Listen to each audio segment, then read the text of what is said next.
Wala pang naideklarang abandonado sa 888 rice shipment sa Manila Port at Manila International Container Port ayon sa Bureau of Customs. Samantala, hindi pa matukoy ng Philippine Ports Authority at Department of Agriculture kung makakasuhan ng profiteering at hoarding ang consignees ukol sa ilang nakatenggang rice shipments sa mga pantalan sa Maynila. Si Creseling Catarong magbabalita.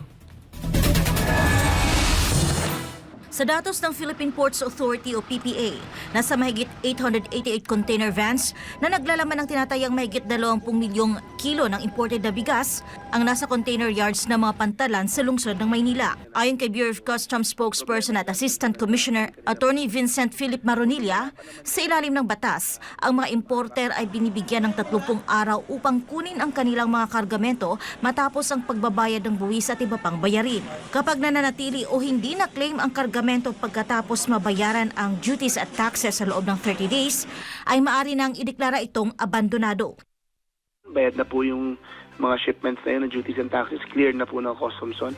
Ang kinakailangan na lang po ay kanilang kunin sa mga puerto natin, ilagay sa kanilang mga warehouses or i-distribute na rin sa kanilang mga pagbibigyan ng mga retailers. Doon sa 258 na containers sa Port of Manila, ani Maronilla, 237 ang bayad na habang 21 containers ang pinoproseso pa para bayaran. Sa Manila International Container Port o MICP naman, mayroong 630 containers na nandoroon pa. 492 rito bayad na habang 138 naman ay pinoproseso pa ng kani-kanilang consignees. Sa ngayon, sinabi ni Maronilla na ang nakatenggang rice shipments sa parehong Port of Manila at MICP ay wala pa namang 30 araw na naroon kaya hindi pa maideklara ng BOC na abandonado. Ngayon, pag hindi po nila ginawa yan sa loob ng 30 araw, mula na sa kanilang pagbayad sa Bureau of Customs, i-declare po naming abandon yan at maaari po yung i-auction at o kaya naman i-donate sa mga kadiwa stores. Sa ulat ng PPA, nasa 300 overstaying containers ng bigas sa mapantalan sa Maynila ang na-pull out na ng kani-kanilang consignee nitong weekend lamang. Sa tanong kung makakasuhan ng profiteering at hoarding ang mga consignee, hindi pa matukoy ng PPA, gayon din ng Department of Agriculture ang patungkol dito. Ayon kay PPA General Manager Jay Santiago, wala raw sa mandato nila ang magkaso.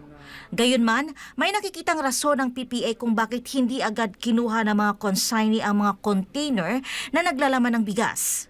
Kasama rito ang kadahilanang mas mura ang binabayaran nilang storage charges sa pantalan kumpara sa mga private warehouse. Dagdag pa ni Santiago, maaari ring hinihintay ng mga consignee na sumipa ang presyo ng bigas sa kanila ito kukunin. Hindi na favorable kuminsan yung disposition or yung pagbebenta ng mga inangkat nilang bigas dahil hindi na maganda yung presyo. That's why naghihintay sila na magkaroon ng pagkakataon na sumipa na naman na mag-increase ang demand para sumipa ang presyo at saka doon nila ilalabas yan. Sa parte naman ng DA ukol sa posibleng irregularidad na nangyayari o pagkakaso sa mga consignee, sinabi ni Agriculture Spokesperson Assistant Secretary Arnel de Mesa na susuriin din nila ito. Pero sa ngayon, wala pa silang nakikitang ganito.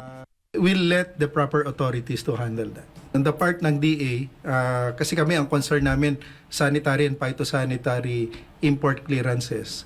So kung walang problema doon, isang way namin dito, tingnan on the policy side, may nabanggit si GM kanina na isa lang naman na kargamento na 275 days. So 9 months na yan na nakatenga. Plus, kailangan di makita kung kailan yan na-harvest. Para sa Diyos at sa Pilipinas kong mahal, Creseling Catarong, SMNI News.